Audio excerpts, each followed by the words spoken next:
يقدم لكم هذا البرنامج برعاية نوفيزا.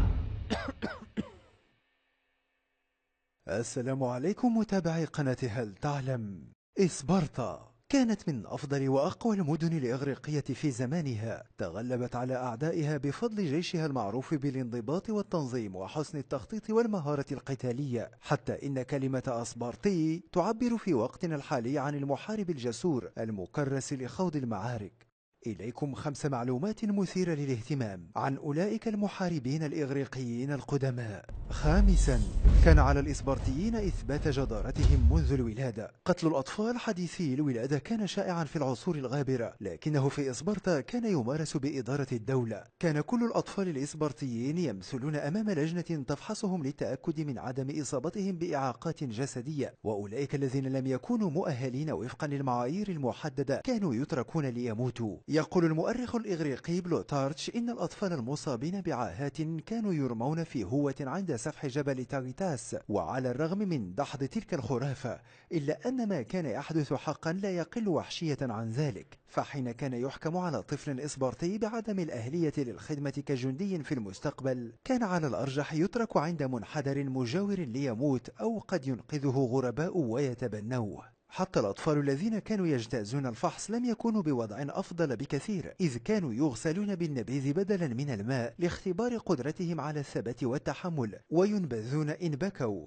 ويؤمرون بعدم الخوف من الظلمة والوحدة. وفقا لبلوتارتش كانت أساليب التربية الصارمة تلك مثار إعجاب الأجانب، لدرجة أن النساء الإسبرطيات كن مطلوبات كثيرا لمهارتهن كممرضات ومربيات.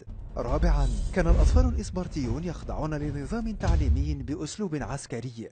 يبدأ إعداد المحاربين الإسبرطيين منذ سن 7، فيؤخذون من بيوت أهاليهم للالتحاق بالأغوغي، وهو نظام حكومي معد لتحويلهم إلى محاربين مهرة ومواطنين ذوي أخلاق حسنة. وفي سن 18 ينضمون للجيش الاحتياطي. كانوا يبيتون في ثكنات مشتركة بعيدا عن أهاليهم، ويمارسون تمارين رياضية، ويتعلمون الصيد والقتال والتسلل. في سن 12 كانوا يمنعون من ارتداء أي ملابس باستثناء عباءة حمراء، ويجبرون على النوم في العراء وصنع أسرتهم بأنفسهم من القصب، ولإعدادهم للحياة في الميدان. كان الجنود الأطفال يستحثون على البحث عن طعامهم وحتى سرقته، ومع ذلك كانوا يعاقبون بالجلد إن اكتشف أمرهم.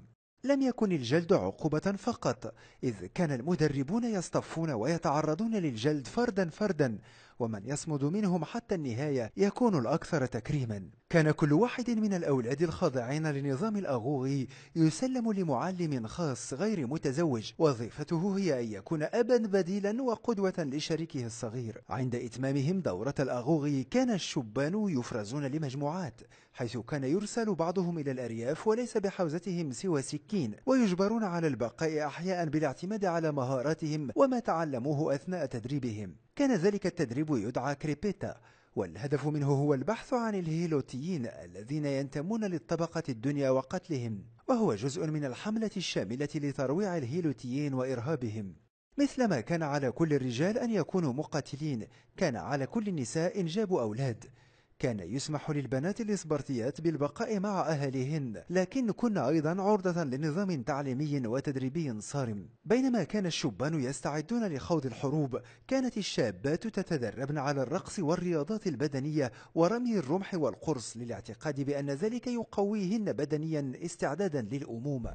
ثالثا، كان يمنع على الرجال الإسبرطيين العيش مع زوجاتهن قبل بلوغ سن 30. لم يعارض المجتمع الإسبرطي الحب العاطفي، لكن الزواج والحمل كانوا عرضة لقيود ثقافية وحكومية، إذ كان ينصح بزواج الرجال عند سن 30 والنساء عند سن 20. وبما أن كل الرجال كانوا مجبرين على العيش في ثكنات عسكرية حتى بلوغ 30، كان الأزواج الذين تزوجوا قبل ذلك يضطرون للعيش منفصلين إلى أن يتم الزوج خدمته العسكرية الإلزامية. كان الإسبرطيون ينظرون للزواج كوسيلة للحصول على جنود جدد في المقام الأول، وكان ينصح المواطنون بمراعاة صحة وموافقة الشريك قبل الزواج. وكان ينتظر من الرجال الذين لم يكونوا قادرين على الإنجاب إيجاد بدلاء قادرين ليحلوا مكانهم.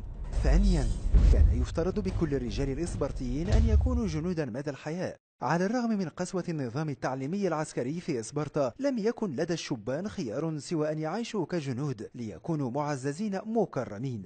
ووفقا لقرارات المشرع الإسبرطي لكورغوس، كان القانون يحظر على الذكور العمل إلا في الجيش. ذلك الالتزام يمكن أن يستمر لعقود، إذ كان لزاما على المقاتلين البقاء في الخدمة حتى بلوغ سن 60. لكون الطبقة العليا كانت مستأثرة بالجيش، تركت الصناعة والزراعة لمواطن الدرجات الأدنى.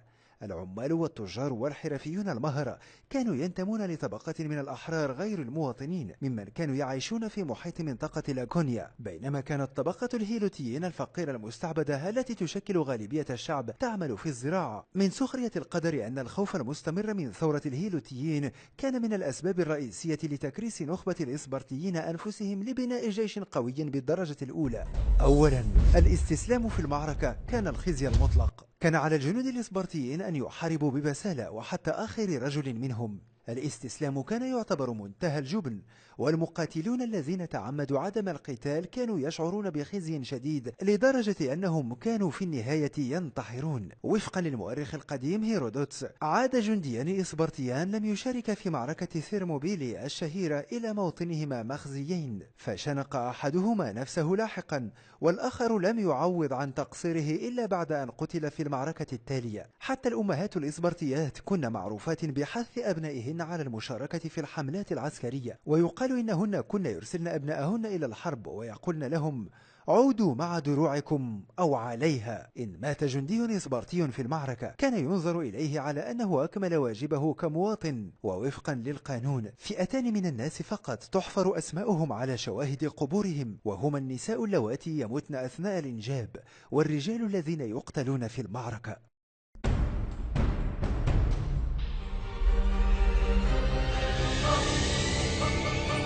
نوفيزا.